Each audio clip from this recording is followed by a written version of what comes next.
Le départ de Assimi Goïta et un nouveau président militaire au Mali vient d'être annoncé par Bruno Bush, le président de la Commission des affaires étrangères de l'Assemblée française. La France vient d'annoncer qu'Assimi Goïta va perdre le pouvoir dans peu de temps, que c'est déjà acté. Ils ont dit que les terreaux vont venir former le gouvernement avec quelques militaires et des civils.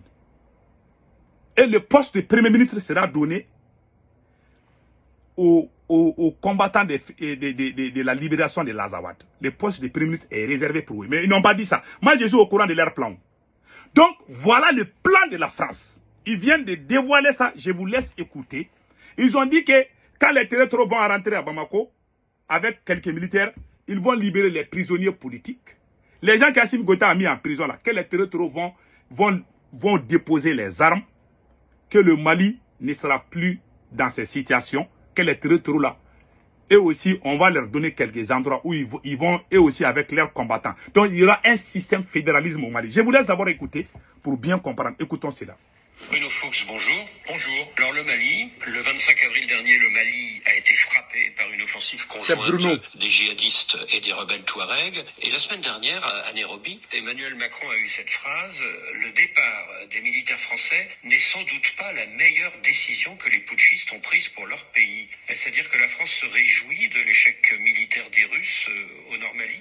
Les Sahéliens en général, parce que la situation au Burkina et au Niger n'est pas non plus extraordinaire en termes sécuritaires en général, s'aperçoivent finalement que d'avoir sorti, chassé le partenaire français, finalement aujourd'hui c'est contre-productif. Parce que la junte malienne pense à quelques jours à vivre ou quelques semaines à vivre et qu'aujourd'hui elle est en position de faiblesse par rapport au FLA et au JNIM. Et donc le régime au Mali va changer dans quelques semaines, quelques mois. Ça, c'est inéluctable. Donc oui, pour les Maliens, ils ont le choix entre des djihadistes intégristes, pas pour tous, mais ils sont quand même aujourd'hui les plus forts, et les rebelles du FLA. Et la vie démocratique, les libertés publiques, la vie d'avant au Mali sont en danger. La vie au Mali risque de changer. Et ça, bien sûr, le président n'a pas fait la conclusion que vous avez tirée, mais c'est un constat clair. Si les Français étaient restés, certainement avec une meilleure gouvernance d'Ibeka qui faisait défaut, parce que son action politique était insuffisante. Et c'était une des erreurs de Barkhane d'avoir fait reposer la réussite d'une opération militaire sur un pouvoir politique faible, qui n'était pas capable d'assurer les accords d'Alger. C'est ça l'erreur principale. Mais aujourd'hui, effectivement, le Mali, dans quelques mois, ne sera plus le Mali d'il y a 5 ou 6 ans. Et quel est, à votre avis, le scénario le plus probable dans les mois qui viennent au Mali? Il y a plusieurs scénarios. Je vais en donner 2 pour être rapide. Le premier, si la junte, et donc le président Goïta, est après raisonnable, il ouvre les négociations. Il y a une période de transition, 3-6 mois, avec un des militaires de la transition, je ne vais pas donner de nom là, qui ne serait pas Goïta, et qui va jusqu'aux élections, avec une période électorale dans 3 ou 6 mois. Et c'est là que la question se pose, c'est dans la gouvernance, dans le travail commun, il faudrait intégrer le JNIM. Le FLA, c'est peut-être plus facile, mais il faudrait intégrer le JNIM. Le JNIM, je pense, est prêt à déposer les armes et à arrêter la lutte armée, à condition de participer à la vie politique du pays. Voilà. La France vient de dire que Assimi Goïta va quitter il va quitter le pouvoir là. Voilà. Ce pouvoir Assimi Goïta va quitter. Il y aura un militaire qui va organiser les élections entre 3 et 6 mois. Que les terroristes sont prêts à déposer les armes quand Assimi Goïta va quitter le pouvoir. C'est-à-dire que le départ de Assimi Goïta sera une occasion que les terroristes ont juré qu'ils vont déposer les armes. Une fois qu'Assimi Goïta quitte son poste, il y aura un autre militaire qui va venir jurer, mais qui va travailler avec les génies. Comment la France a su que les terroristes vont déposer les armes après le départ d'Assimi Goïta? Je vous ai dit, ces gens qui ont les armes là, qui sont en train de combattre le Mali, ce sont les Occidentaux, ce n'est pas la France du Mali. C'est la force cachée de l'OTAN comme ça. Ils ont fait la même chose en Syrie. Voilà, le député là, il n'a pas parlé en tête. Ce n'est pas des blancs. Et puis celui qui est en train de parler, il n'est pas n'importe qui. Hein. Ce n'est pas des journalistes dans les rues qui parlent comme ça. C'est le président de la commission des affaires étrangères de l'Assemblée française qui parle. Il n'est pas comme les vidéomans, les influenceurs là. Lui, ce qu'il vient de dire là, c'est le plan qui est là. Ça, Assimi Goïta va négocier pour partir. Parce que la France est en train de montrer à Assimi Goïta, il faut négocier ton départ. Parce que la France est déjà revenue. Moi, je vous ai dit. Depuis qu'Assimi Goïta s'est débarrassé de Dr Shogel Kokala Maïga, depuis qu'Assimi Goïta s'est débarrassé de notre camarade Ben Le Cerveau, j'ai dit que au revoir la révolution. Surtout qu'Assimi Goïta est entouré par des officiers pro-français. C'est facile de l'enlever. Les pro-russes là sont tous mis à l'écart par Assimi. Il est tombé dans les pièges de l'ennemi. Assimi Goïta ne s'en sortira pas dans cette situation. Je vous dis de noter ça aujourd'hui. La France est sortie par la porte, mais la France vient de rentrer par la fenêtre. La France est déjà arrivée au Mali. La France est rentrée par la fenêtre, est sortie par la porte, la grande porte là. La France est sortie. On a chassé la France. Mais la France est rentrée par la fenêtre. Quand nous sommes en train de dormir là, la France vient d'arriver encore. C'est ce que ça veut dire. Vous êtes là, les idiots là sont là en train de dire, oh, ce sont les imams dans les mosquées, oh, les pays arabes. Les propriétaires de ces gens-là, c'est la France et l'OTAN. Point final. Ces gens qui parlent là de ces terroristes-là, ce sont des gens, ce sont les forces cachées de l'OTAN. Point final. Ce n'est ni l'Arabie Saoudite. Parce que les manipulateurs comme les journalistes Abdou Niang, et ils créent la confusion entre le peuple. Quand Abdou Niang parle, c'est comme s'il y a des complices parmi nous-mêmes. Il crée la confusion. Les idiots le regardent. Moi, je n'écoute pas Abdou Niang. Parce que le gars là, il fait le travail de la France. Les jours qu'Assimi Goïta sera renversé, si vous voyez le même Abdou Niang en train de soutenir les mêmes régimes, les régimes qui va remplacer Assimi Goïta, hein, celui qui va chasser Assimi, le même journaliste Abdou Niang va travailler avec la personne. C'était les journalistes Abdou Niang et d'autres journalistes qui travaillaient pour défendre la France contre nous. Je vous dis, écrivez cela aujourd'hui. Les gens ne sont pas intelligents. Il y a des gens qui vont écouter ça, là, ils vont penser que c'est la plaisanterie. C'est ça l'homme noir, hein? On pense que tout est plaisanterie. C'est pour cela on nous attrape quand on est en train de dormir. Ce que ce monsieur est en train de dire là, prenez ça au sérieux. Surtout disent que les terroristes vont déposer les armes. C'est-à-dire les terroristes vont libérer ceux qui sont en prison. Moi j'ai dit à Assimi Goïta, il faut libérer les gens que vous avez emprisonnés. Comme ça, on va avoir un peu de force. Mais non. Au contraire, il est en train d'emprisonner encore plus de personnes. Si les terroristes viennent au pouvoir, parce que la France a fait la clarification. La France vient de dire que les terroristes ne vont pas prendre le pouvoir pour devenir président. Mais qu'il y aura un militaire qui va prendre la tête, mais qui va travailler avec les terroristes. Et les terroristes vont déposer les armes. Mais les terroristes, leur part aussi, on va les donner aussi. Il y aura un système fédéralisme au Mali. Le Mali sera comme le Soudan. Le Mali sera comme la Libye. Le gouvernement n'aura plus le contrôle de tout le territoire, c'est fini. Chacun pour soi, Dieu pour tout. C'est ça qui arrange les Occidentaux. Ils vont aller faire des business, ils vont aller signer des contrats avec ceux qui sont à Kidal, pendant que le gouvernement central est à Bamako. Qui nous a mis dans cette situation, c'est Assimi. L'idiot là est en train de dormir à Bamako là-bas. Là. Il a détruit le pays, il a détruit la révolution. Il a emprisonné les pro-russes, les marxistes, il les a tous écartés. Aujourd'hui, il est entouré par les caïmans. Ils vont l'avaler bientôt, hein. C'est fini. Et puis le militaire qui va remplacer Assimi Goïta là, ce n'est pas loin. Hein. Peut-être que Assimi Goïta lui-même il est en train de manger avec celui qui va les chasser. Ça sera comme ça. Donc, écoutons les restes.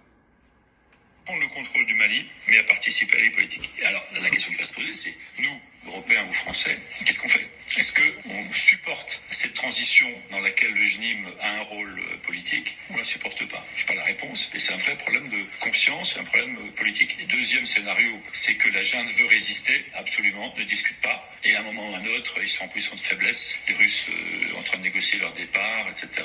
Contrairement à ce qu'ils disent, mais j'ai comme des éléments montrant qu'ils regardent les conditions de leur départ. Et là, à un moment, la junte tombera. Et si c'est pas négocié, ce sera certainement pire que s'il y avait une négociation. Donc après, pour prendre des exemples, on peut être dans un schéma à la mauritanienne, un régime religieux, un schéma Nigeria ou un État fédéral au Mali où on a quelques États, un État qui applique la charia, c'est le cas au Nigeria, et d'autres non. Donc un État fédéral avec des régimes différents qui garantit la représentativité et le rôle de chacune des communautés dans la vie du pays, la vie politique du pays, comme au Nigeria par exemple, ça c'est un schéma.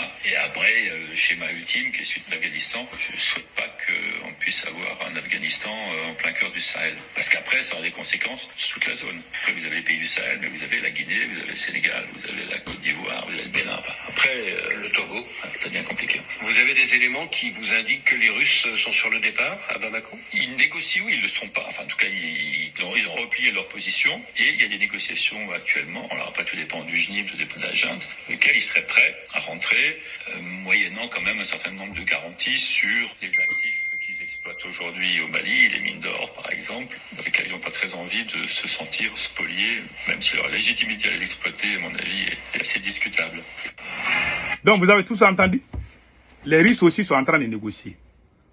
Avant le départ de Bachar Assad en Syrie, la Russie et les pays de l'OTAN là, ils sont allés faire une réunion à Doha, au Qatar. Ils ont discuté, ils ont décidé ensemble que Bachar Assad va partir. Les terroristes vont prendre le pouvoir en Syrie. Ça a été décidé et la Russie même était d'accord. C'est pour cela que Poutine a appelé Bachar Assad de venir chez lui. C'est un accord qu'ils ont signé. C'est le même accord qu'on est en train de faire avec Assimi Goïta. Mais Assimi refuse. C'est ce que le monsieur veut dire ici. C'est-à-dire qu'on est en train de dire à Assimi Goïta, pardon, il faut quitter le pouvoir, tu ne veux plus. Mais il veut résister. Il veut résister. Il pense parce qu'avec ses propagandistes, ils vont crier. Ouais, quand vous voyez dans un combat, celui qui est trop fâché là, hein? Moi je pars aujourd'hui, je ne suis même pas fâché. Parce que je sais qu'Assimi va partir. Mais ce que j'ai peur, je ne veux pas que ça devienne ce que la France vit. Mais quand ils regardent les supporters d'Assimi Goïta, ils sont devenus très violents. Ils s'en prennent à tout le monde. Parce que quand quelqu'un est sur le point de perdre, il voit des ennemis partout. En haut, en bas, même quand il dort là, même quand il y a un vent qui souffle, il va dire que le vent là même est contre lui. Bon, Assimi est dans cette situation. Qui a mis Assimi dans cette situation?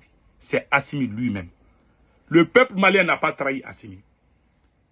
Le peuple malien a été honnête et sincère envers Assimi. C'est Assimi qui a été malhonnête, indigne envers son peuple, qui a trahi son serment, qui a trahi ses camarades militaires, qui a trahi ses camarades qui l'ont mis au pouvoir, qui a trahi les M5, qui a trahi tous les grands mouvements comme les M5, les Rewolo, il a tout trahi.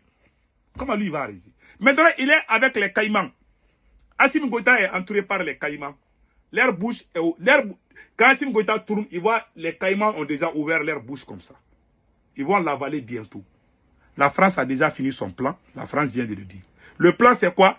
Un président militaire, un premier ministre du Front de libération de l'Azawad. Si vous voyez Bina Diarra bien cravaté à Bamako, là, Bina Diarra, là, quand ils vont rentrer à Bamako, peut-être ils vont même commencer à porter des cravates, on ne sait pas. Cette histoire, les gens qui créent la confusion entre nous, les peuples, là, il faut vous méfier. Il y a des gens qui sont anti-islamiques. Il faut vous, comme les Abdou Niang et consorts là, qui créent toujours les ennemis, qui imaginent les ennemis, puis les idiots vont croire. Les vrais ennemis là, c'est l'OTAN. Et tout, c'est pas la France est trop petite dans cette affaire. La France travaille pour l'OTAN. C'est-à-dire, ils ont leur part dedans. Ils ont déjà partagé le Mali comme gâteau. Le Mali est devenu un gâteau où on a déjà partagé. Ils ont déjà fini leur mission. Mais prions que ça ne soit pas vrai. Prions qu'ils échouent. Sinon, ils ont déjà tracé. La Russie même est d'accord, oui. C'est Assimi qui refuse de quitter. Il y a les négociations sont en cours. On a dit à Assimi Goïta en cachette, pardon, il faut quitter. La même chose qu'on a dit à Bachar Assad, là, on a dit à Assimi Goïta. Assimi refuse. Donc les Russes aussi veulent rester, mais eux aussi veulent négocier avec les terroristes, parce que les Russes aussi ont des mines d'or. Les Russes ne veulent pas quitter à la main vide comme ça. Là. Donc ils vont partager, chacun aura sa part dedans. Et le pays sera comme la Somalie, où le gouvernement, le président est là, il ne peut pas aller dans un endroit. Parce qu'il y a des groupes armés là-bas. Ainsi va la vie. Que Dieu sauve le Mali. Quand il trahit, c'est comme ça. Moi, je ne vais jamais pardonner Assimi Goïta. Tous les gens qui ont soutenu Assimi Goïta dans ces bêtises-là, je ne vais jamais les pardonner. Vous nous avez mis dans ces problèmes. Je ne pardonnerai jamais. Je vais passer toute la nuit à maudire tous ceux qui ont soutenu Assimi Goïta dans ces bêtises-là. Même Dieu ne va pas vous pardonner.